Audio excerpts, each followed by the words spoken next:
Hello बच्चों, आज के इस वीडियो में हम घन यानी कि क्यूब पर आधारित प्रश्नों को सॉल्व करने जा रहे हैं। ये जो क्वेश्चंस होते हैं हर रीजनिंग एग्जाम का एक पार्ट होता है। तो चलिए सॉल्व करना सीखते हैं इस तरह के प्रश्नों को। इस तरह के प्रश्न में आपको क्या दिया जाएगा, एक घन दिया जाएगा और उस घन को कुछ टुकड़ों में यानी बराबर आयतन वाले टुकड़ों में विभाजित किया जाएगा। तो आपको यहाँ क्या ज्ञात करना है कि जैसे यहाँ पे अगर मैंने एक एग्जाम्पल के माध्यम से समझाया है, पहले मैं एग्जाम्पल ले रही हूँ देन हम टॉपिक पे आ रहे हैं। जैसे कि हमको एक सिचुएशन दी गई है कि यदि किसी घन की भुजा 6 सेंटीमीटर हो। मैंने एक किस तरह से घन बनाया,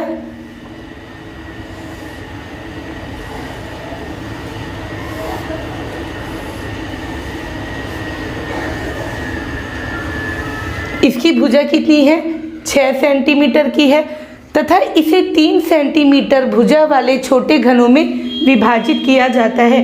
3 सेंटीमीटर भुजा वाले छोटे घनों में, तो 6 सेंटीमीटर का है, 3 सेंटीमीटर भुजा वाले छोटे घन में विभाजित करूंगी। यानी मैंने यहाँ से एक इस तरह से कट लगाया, ओके, फिर एक कट मेरा यहाँ से आ जाएगा बीचों बीच, ओके, ये भी 6 है तो एक कट यहाँ से आ जाएगा, एक कट यहाँ से आ जाएगा, एक कट यहाँ से आ जाएगा, एक कट यहाँ से आ जाएगा। क्लियर हुआ? तो यदि किसी घन की भुजा 6 सेंटीमीटर है तथा इसे 3 सेंटीमीटर भुजा वाले छोटे घनों में विभाजित किया जाता है तो घन की प्रत्येक भुजा n बराबर 6/3 बराबर 2 भागों में विभाजित होती है। ये हमने कैसे निकाला, आप यहाँ देख सकते हैं 2 भागों में विभाजित हो गया है। ये हमारा अब यहाँ से आ रहा है। पहले मैंने उदाहरण लिया कि करना क्या है, अगर इस तरह के प्रश्न आएंगे उसमें करना क्या है। तो इस तरह के प्रश्न में जनरली आपको एक घन दिया जाएगा, उस घन को या तो कलर करके काटा जाएगा, ठीक है, पहले उसके ऊपरी सतह को कलर कर दिया जाएगा फिर काटा जाएगा और उस पर आपको पूछा जाएगा कि इसके कितने सतह रंगीन है, किसके एक सतह रंगीन है, किसके 2 सतह रंगीन है, किसके 3 सतह रंगीन है, किसके एक भी सतह रंगीन नहीं है। तो उन टॉपिक पर, उन क्वेश्चंस पे मैं आती हूँ। पहले हम घनों को कितने टुकड़ों में काट सकते हैं और हर टुकड़ा कितने सेंटीमीटर का होगा, पहले उसको काटना सीखेंगे और वो कितने सेंटीमीटर का होगा वो सीख रहे हैं। तो जैसे कि यहाँ दिया हुआ है, यदि किसी घन को बराबर आयतन वाले n छोटे घन में, बराबर आयतन से मतलब यानी उसकी लंबाई चौड़ाई ऊंचाई तीनों बराबर होना चाहिए। हम लोग जानते हैं घन की लंबाई चौड़ाई ऊंचाई तीनों क्या होती है, बराबर होती है।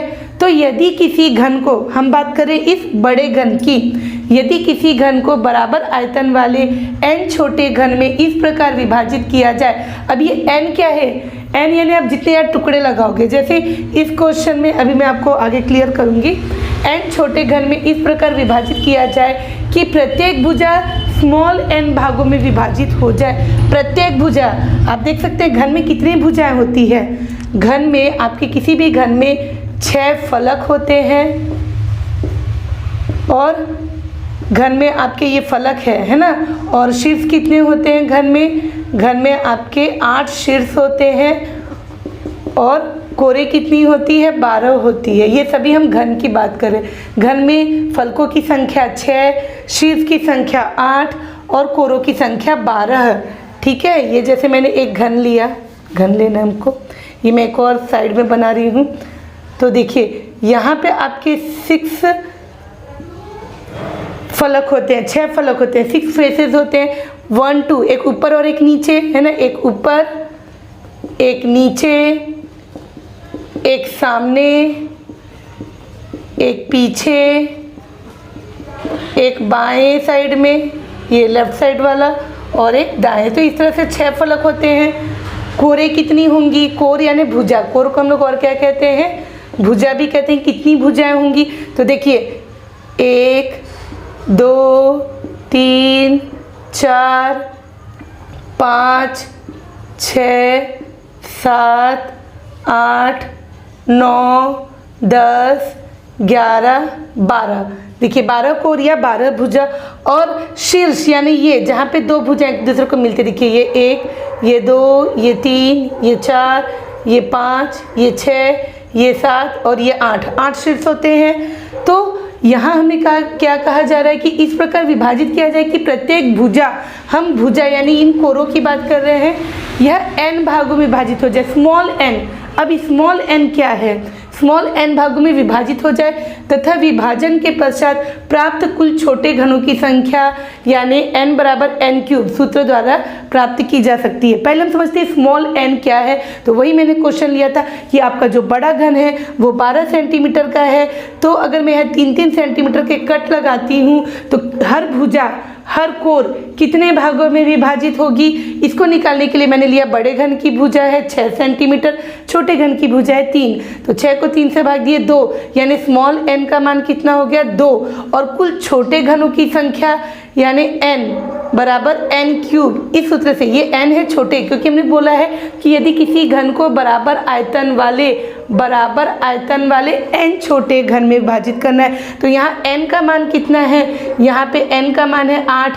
ये मैंने निकाला कैसे, तो n की घात 3 इस सूत्र में मान को रखा। स्मॉल n का मान मैंने कहाँ से निकाला, तो इस सूत्र से निकाला। स्मॉल n हमारा है 2, तो 2 की घात 3 कितनी हो गई 8, और ये स्मॉल n क्यूब किसके बराबर है, कैपिटल N, यानी हमने इस पूरे घन को 8 बराबर आयतन वाले घनों में विभाजित कर दिया है। आप यहाँ देख सकते हैं। अब आप यहाँ देख सकते हैं कि ये एक घन है जिसकी प्रत्येक भुजा को मैंने 3 बराबर भागों में काटा हुआ है। तो ये जो हमारे घन होते हैं ये साइड वाले है ना, इसको मैं साइड बोलूँगी। जो बीच में होता है उसको हम नाम दे देते हैं M, मिडिल, और जो सबसे बीच में होता है वो कहलाता है C यानी सेंटर। S यानी किनारे वाला, S यानी क्या होता है साइड, साइड यानी क्या हो जाएगा किनारे वाला घन, है ना, किनारे वाला घन। M यानी क्या हो गया middle, M stand for middle, middle यानी मध्य घन, मध्य वाला घन। और C यानी क्या होता है केंद्र, सेंटर, है ना, इसको यहाँ पे मैं सेंटर लिख देती हूँ, C फॉर सेंटर यानी केंद्रीय घन। ये क्या कहलाता है हमारा केंद्रीय घन, जो कि ठीक बीचों बीच होता है। तो ये जो है हमारा साइड वाला है, ये किनारे किनारे पर रहेगा हर घन के, है ना। ये हमारा एक ही घन का भी देख सकते हैं हिस्सा है। ये जो हम लोग पजल खेलते हैं आप देखते होंगे, ये एक ही घन का हिस्सा है, ये भी हमारा एक ही घन का हिस्सा है, ये भी हमारा एक ही घन का हिस्सा है ना। यहाँ पे टोटल कुल घनों की संख्या कितनी हुई होगी, कुल घनों की संख्या मैंने यहाँ पे इसे 3 बराबर भागों में विभाजित किया है। तो कुल घनों की संख्या कैपिटल N यानी n की घात 3, स्मॉल n का मान 3 है। स्मॉल n यानी प्रत्येक भुजा को मैंने कितने बराबर भागों में बांटा है, तो 3 बराबर भागों में बांटा है। तो n बराबर n क्यूब यानी 3 की घात 3 यानी 27 भागों में बांटा है या काटा है। तो यहाँ पे किनारे वाले घन कितने होंगे, तो आप यहाँ देख सकते हैं किनारे वाले घन कितने हैं, ये 1, ये 2, ये 3, इसका भाग उधर है जो विजिबल नहीं है, ये 4, ठीक है। इसी तरह ये यहाँ पे 5, ये 6, और वहाँ नीचे की तरफ ये 7 और एक जस्ट पीछे, ये सभी क्या हो जाएंगे किनारे वाले हमारे जो घन हैं, ठीक है। तो इनकी संख्या हमेशा 8 होती है। किनारे वाले घनों की संख्या, किनारे वाले घनों की संख्या हमेशा क्या होती है 8 होती है। फिर मिडिल यानी जो बीच में है, मिडिल यानी ये एक ही घन का पार्ट है हमारा। इसको मैं डॉट से शो कर देती हूँ। देखिए ये एक ही घन का पार्ट है। अब जो पजल खेलते हो ये वही घन का हिस्सा है, वैसे ही यहाँ पर ये है, वैसे ही यहाँ पर ये है, हमारा मिडिल वाला ही है। ये उसी घन के 2 फलक आपको विजिबल हो रहे हैं, ठीक है। ये डॉट से मैंने शो किया हुआ है इस तरह से। तो यहाँ पे ये 1, ये 2, ये 3, ये 4, ठीक इसी प्रकार यहाँ पे ये 5 है ना, और यहाँ पे ये 6, यहाँ पे ये 7, ठीक है। इस तरह से हमारे हर फलक पे आपको कितने मिल रहे हैं 4 मिल रहे हैं। तो यहाँ पे कितना हो जाएगा, अब यहाँ पे तो ये वाला इधर काउंट हो गया है, तो यहाँ कितना आएगा। तो इस तरह से गिनना हमारे लिए काफ़ी मुश्किल हो जाता है। तो मध्य घनों की संख्या, मध्य घनों की संख्या ये कितनी हो जाएगी, ये हो जाएगी n ऋण 2 गुणा 12। ये इसका सूत्र है कि मध्य में कितने घन स्थित होंगे। और अब आ जाएगा आपका केंद्रीय घनों की संख्या यानी सेंटर में केंद्रीय घनों की संख्या जो बीच में है ये कितना होगा। यहाँ तो आपको एक विजिबल हो रहा है, जबकि मैंने इसे 3 टुकड़ों में काटा है, 3 बराबर भागों में हर भुजा को काटा है। तो इसका सूत्र हो जाता है n-2 की घात 2 गुणा 6। ठीक है, तो ये किनारे वाले घनों की संख्या, मध्य घनों की संख्या और केंद्रीय घनों की संख्या है। अब ये इतना सब कुछ क्यों जानना, क्यों समझना, तो अब हम क्या करेंगे, इसके माध्यम से मैं आपको समझाऊंगी कि ये जो हमने सूत्र लिखे हैं ये किस काम आते हैं। तो एक कंडीशन लेते हैं। अब आप यहाँ देख सकते हैं कि ये एक घन बना हुआ है। अगर मैं इस घन को लाल रंग से पेंट कर देती हूँ, लाल रंग से पेंट कर देती हूँ, और अब मैं इसकी हर भुजा को 3 बराबर भागों में बांट देती हूँ। ये पूरा बाहर से लाल रंग से पुता हुआ है, और अब मैं इसकी हर भुजा को 3 बराबर भागों में बांट देती हूँ।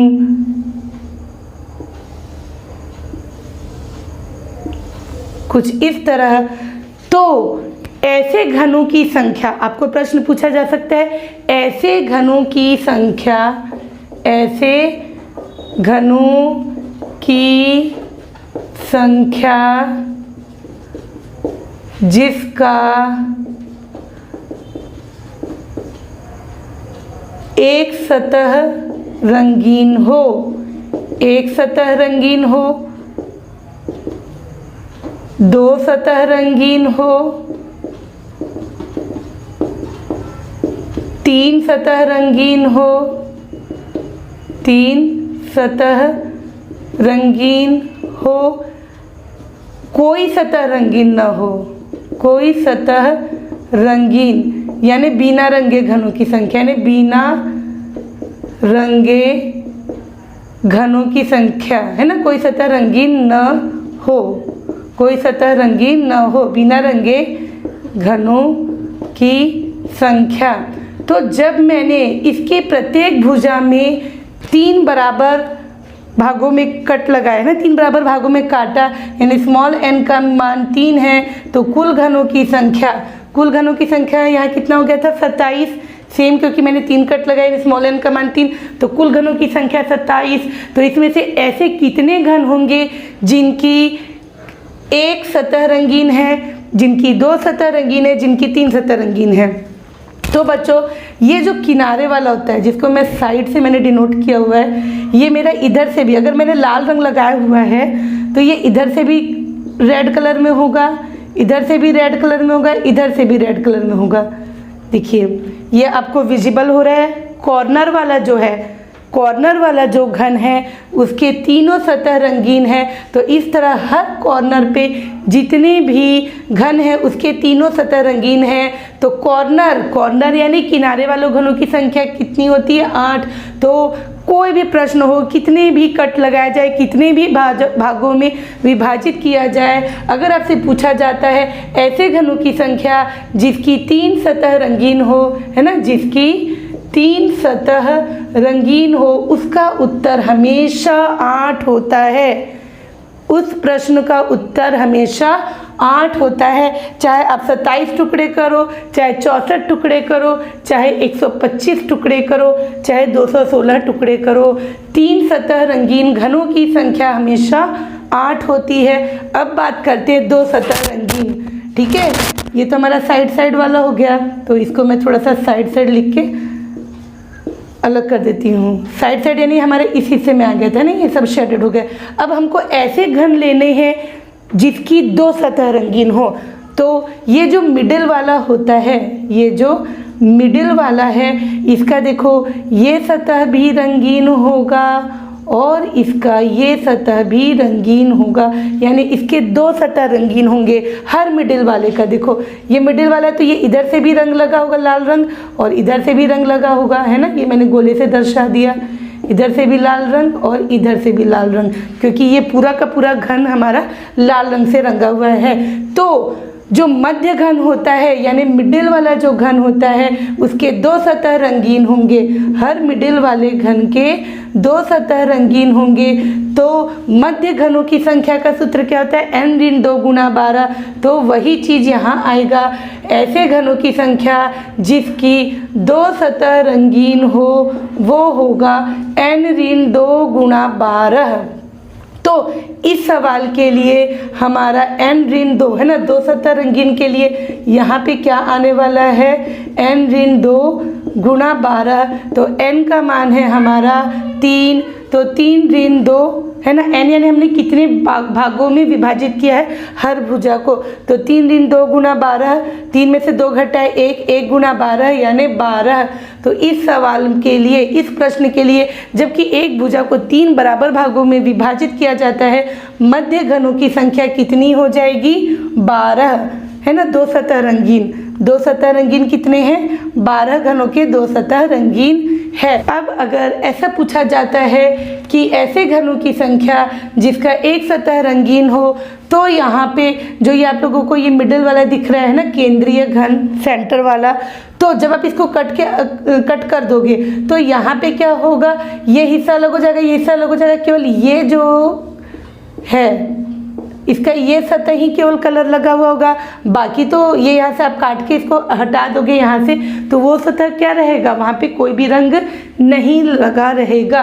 तो ऐसे घनों की संख्या जिसका एक सतह रंगीन हो, फॉर्मूला होगा n ऋण 2 की घात 2 गुना 6। तो एक सतह रंगीन इस सवाल के लिए हो जाएगा हमारा n ऋण 2 का वर्ग गुना 6। n का मान है 3, तो 3 ऋण 2 का वर्ग गुना 6 यानी 1 का वर्ग गुना 6, 1 का वर्ग 1 गुना 6 यानी कुल घनों की संख्या कितनी हो जाएगी?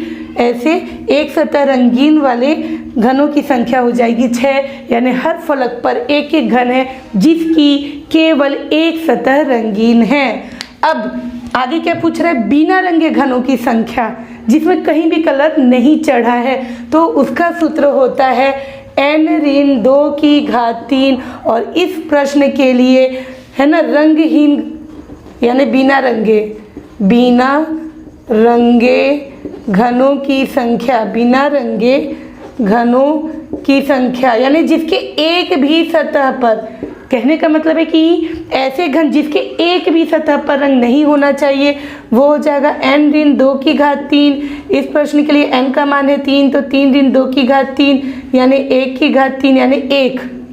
केवल बीच में एक घन बच जाएगा जिसके किसी भी सतह पर रंग नहीं चढ़ेगा।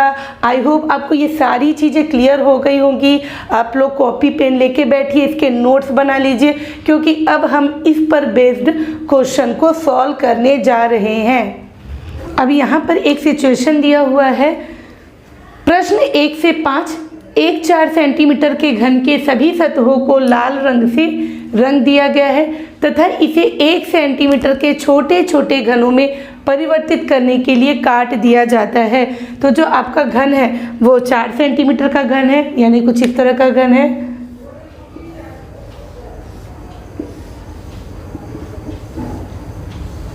और अब हम इसका 4 सेंटीमीटर की भुजा को 1-1 सेंटीमीटर के, देखो ये 1, ये 1, ये 1, ये 1 यानी 4 भागों में विभाजित कर देते हैं हर भुजा को। आपको हर भुजा को 4 भागों में विभाजित करना है।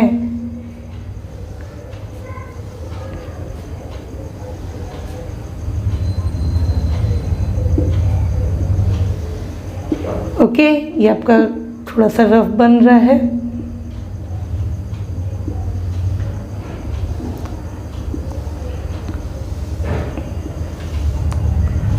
तो इस तरह से मैंने इसकी हर भुजा को 1-1 सेंटीमीटर के 4 भागों में विभाजित कर दिया। तो n का मान यहाँ पे कितना हो जाएगा? n बराबर बड़े घन की भुजा यानी 4 और छोटे घन की भुजा 1 है ना। 4 सेंटीमीटर बटा 1 सेंटीमीटर यानी हो गया 4। अब n का मान आ गया 4 और इसी के आधार पे हम सभी जानकारी को देंगे। तो ऐसे कितने घन हैं जिसके कोई भी सतह पर रंग नहीं है? फॉर्मूलों को मैं फिर से एक बार बताऊंगी। अगर एक सतह रंगीन है, एक सतह रंगीन है, तो उसके लिए फॉर्मूला है n ऋण 2 का वर्ग। याद रखना यहाँ 1 है तो यहाँ 2 आएगा और यहाँ पे आ जाएगा 6। 2 सतह रंगीन के लिए हो जाएगा हमारा फॉर्मूला n ऋण 2 गुणा 12। 3 सतह का उत्तर हमेशा 8 होता है और बिना रंग वाला है ना, बिना रंगे घनों की संख्या ये हमेशा होती है n ऋण 2 की घात 8।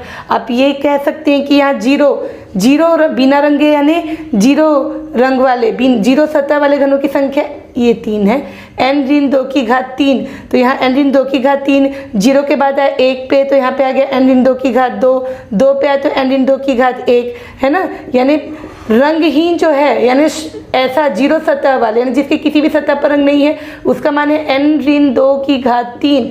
n ऋण 2 की घात 3, एक सतह रंगीन यानी n ऋण 2 की घात 2, 2 सतह रंगीन यानी n ऋण 2, 3 सतह हमेशा 8 होता है। यहाँ 6, यहाँ 6 दूनी 12। आधी बात समझ में? ये फलकों की संख्या, ये भुजाओं की संख्या, ये वर्टेक्स यानी शीर्षों की संख्या। चलिए अब क्वेश्चन को सॉल्व करते हैं। ऐसे कितने घन हैं जिसके कोई भी सतह पर रंग नहीं है, कोई भी सतह पर रंग नहीं है, यानी हम लोग क्या लेंगे n ऋण 2 की घात 3। n का मान है आपका 4, तो 4 ऋण 2 की घात 3, 4 में से 2 गया 2, 2 की घात 3 कितना हो गया 8। तो आपका सही उत्तर हो जाता है ऑप्शन नंबर बी। फिर ऐसे कितने घन हैं जिनके 3 सतह रंगीन है, 3 सतह रंगीन, मैंने कहा आंख बंद करके आप 8 पे टिक कर दीजिए।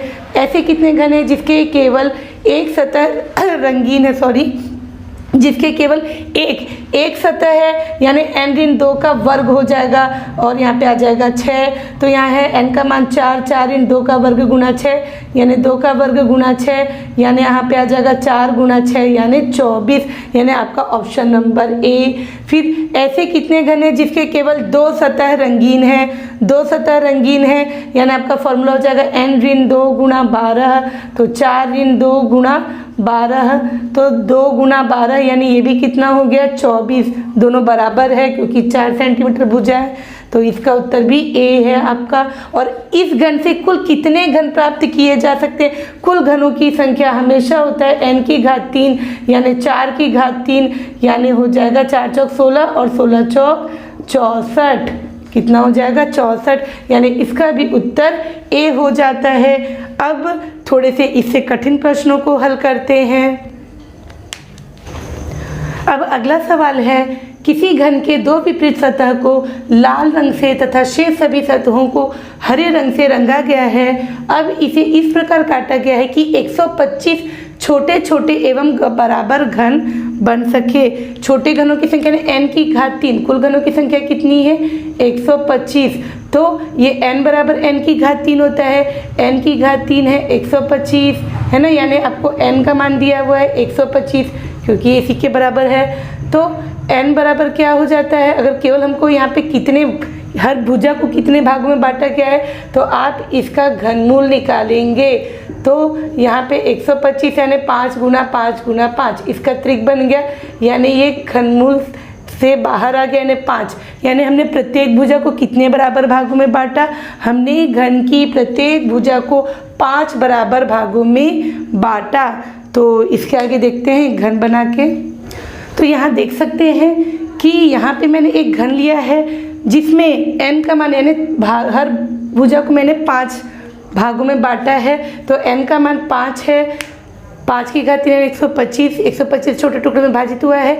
2 सतह पे लाल रंग है, लाल रंग है यानी ये ऊपर वाला है ना, ये ऊपर वाला सतह रंगीन है लाल कलर से और निचले सतह को लाल रंग से रंगा गया। और ये जो बीच के ये जो हमारे 4 सतह है, यहाँ पे कौन सा रंग लगा हुआ है, यहाँ वाले बीच वालों पे क्या लगा हुआ है, हरा रंग लगा हुआ है ना। क्या रंग लगा हुआ है, हरा। तो ऊपर और नीचे 2 सतह पे लाल रंग, बाकी 4 सतहों पे हरा रंग। 6 सतह में से 4 हरे हुए है ना, 4 सतह पे हरा रंग और 2 सतह पर क्या है लाल रंग। ये हमको याद रखना है। अब इसके बेस पे हमें उत्तर देना है कि ऐसे कितने घन हैं जिसके केवल एक सतह रंगीन और वह लाल होगा।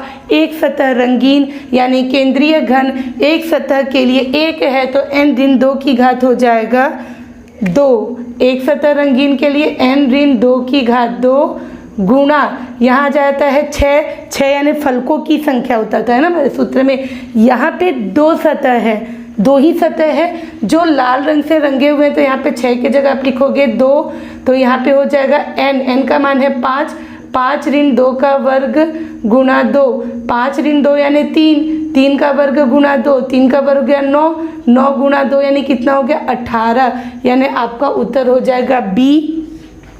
अगला है ऐसे कितने घन हैं जिसके केवल एक सतह रंगीन और वह हरा होगा, है ना, एक सतह रंगीन और वह हरा होगा। तो हरा सतह वाले कितने हैं, हरा वाले 4 सतह है, तो इसके लिए हम लोग सॉल्व कर लेते हैं। एक सतह ही रंगीन है, तो यहाँ मैं ले लेती हूँ एक सतह रंगीन के लिए वही फॉर्मूला n ऋण 2 का वर्ग गुणा यहाँ पे सतहों की संख्या 4 है, तो 5 ऋण 2 की घात 3 गुणा 4, 5 में से 2 गया 3, ये वर्ग है, 3 का वर्ग गुणा 4 तो 9, 9 गुणा 4 यानी कितना हो गया 36, है ना, ये वर्ग है। तो यहाँ पे उत्तर हो जाएगा आपका ऑप्शन नंबर सी। अगला है ऐसे कितने घन हैं जिसके 2 सतह रंगीन जिसमें एक लाल और दूसरा हरा होगा, एक लाल और दूसरा हरा होगा, तो 2 सतह रंगीन यानी ये मिडिल वाला हो जाएगा, देखिए ये मिडिल वाला, ठीक है, ये भी मिडिल वाला, और यहाँ से आपका ये लाल है और यहाँ से ये हमारा क्या हो जाएगा हरा हो जाएगा, ये मिडिल वाला है ना, मैं ब्लू से शो कर रही हूँ। वैसे ही पीछे वाला भी यहाँ पे क्या हो जाएगा, ये हमारा हरा है और ये हमारा लाल है, इस तरह से।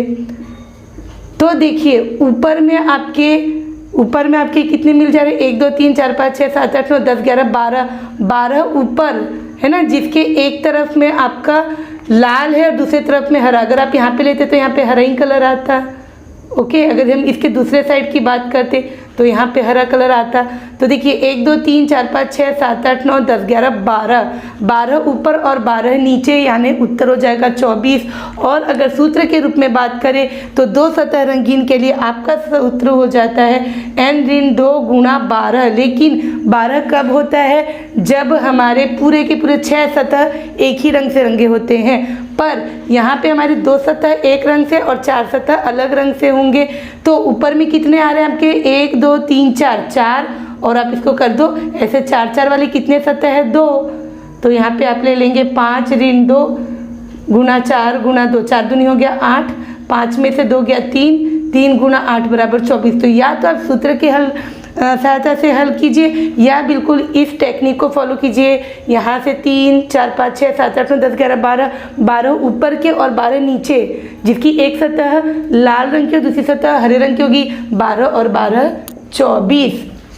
अब ऐसे कितने घन हैं जिसके 2 सतह रंगीन और दोनों ही हरे होंगे, तो ऐसे कितने होंगे, ये तो हमारे हो नहीं सकते, क्योंकि यहाँ पे हमारा देखिए यहाँ वाले में भी नीचे वाले में हमारा क्या था लाल रंग था, ठीक है, यहाँ वाले में हमारा नीचे वाले में क्या हो जाएगा लाल रंग हो जाएगा, तो ये हमारा नहीं आएगा, है ना, यहाँ पे लाल रंग था, लाल रंग, इसको हम लोग कट कर देते हैं, ये हमारे टारगेट में नहीं है, क्योंकि इनकी एक एक सतह क्या है लाल लाल रंग से रंगी हुई है। इसके पीछे में भी यही होगा।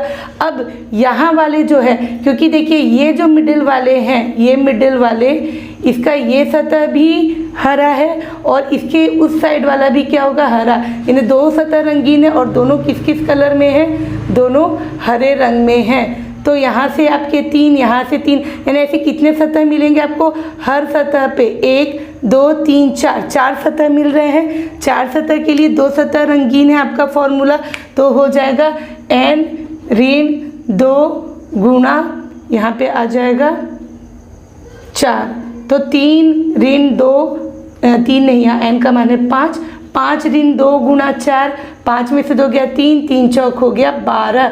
तो ऐसे 12 घन होंगे जिसके 2 सतह रंगीन हैं और दोनों ही हरी होगी।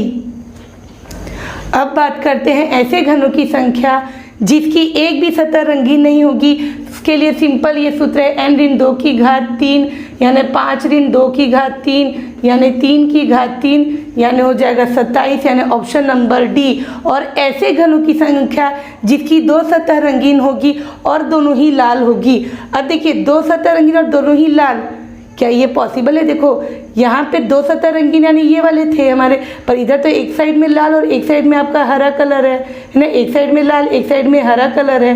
तो ऐसा कोई भी सतह ना ऊपर में मौजूद ना नीचे, और बीच वाले तो पूरे दोनों सतह, इनकी दोनों सतह एक ही रंग से रंगी हुई है।